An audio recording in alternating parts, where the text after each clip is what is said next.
Hello बच्चों, let's see the question. Which of the following statements is और are correct. बच्चों question में हमें कुछ स्टेटमेंट दिए गए हैं, अब चेक करना है कि वो करेक्ट है या नहीं है। फर्स्ट है बच्चों, total work done by the internal force of a system on the system is sometimes zero. और दूसरा है total work done by internal force of a system on the system is always zero. अब बच्चों ये जो दोनों option है बच्चों, ये हमें बात की गई है internal force on the system बच्चों। तो यहाँ पर बच्चों हम की कॉन्सेप्ट लिख लेते हैं, की कॉन्सेप्ट। अब की कॉन्सेप्ट क्या आएगा बच्चों? तो की कॉन्सेप्ट आ जाएगा बच्चों equilibrium of particle and system. क्या आ जाएगा बच्चों? इक्विलिब्रियम। ये कौन सा कॉन्सेप्ट यहाँ पर यूज होने वाला है? Equilibrium of particle and also system. Clear बच्चों?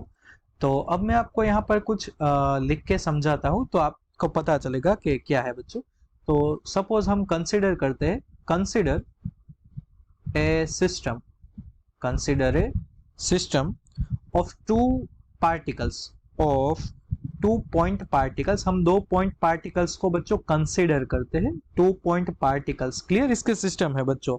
And which are free to move, which are free to move। Clear बच्चों? दोनों जो है बच्चों वो फ्री है मूवमेंट के लिए बच्चों। तो इसमें क्या होगा बच्चों?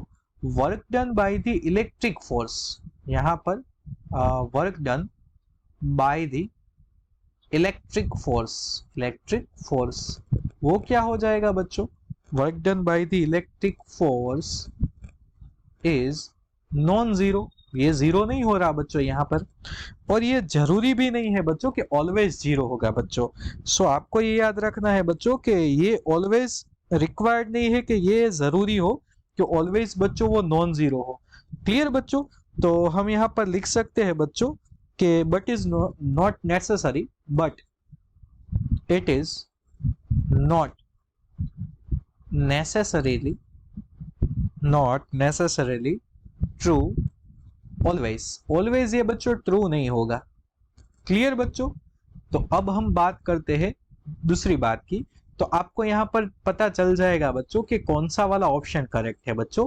So total work done sometimes zero, not always zero बच्चों। सो ऑप्शन ए करेक्ट है, ऑप्शन बी गलत है बच्चों। अब सी एंड डी की बात करते हैं। Total work done by the internal force acting between the particles of rigid body is sometimes zero and same. Total work done by the internal force acting between the particle of rigid body is always zero बच्चों। तो अब यहाँ पर हम rigid body की बात करेंगे बच्चों। तो अब हम इसके बारे में डिस्कशन करते हैं बच्चों। For a rigid body, for a rigid body, अब रिजिड बॉडी के लिए हम क्या लिख सकते हैं बच्चों? There is no relative displacement. आपको पता है there is no relative displacement, उसमें कुछ रिलेटिव डिस्प्लेसमेंट नहीं होता बच्चों।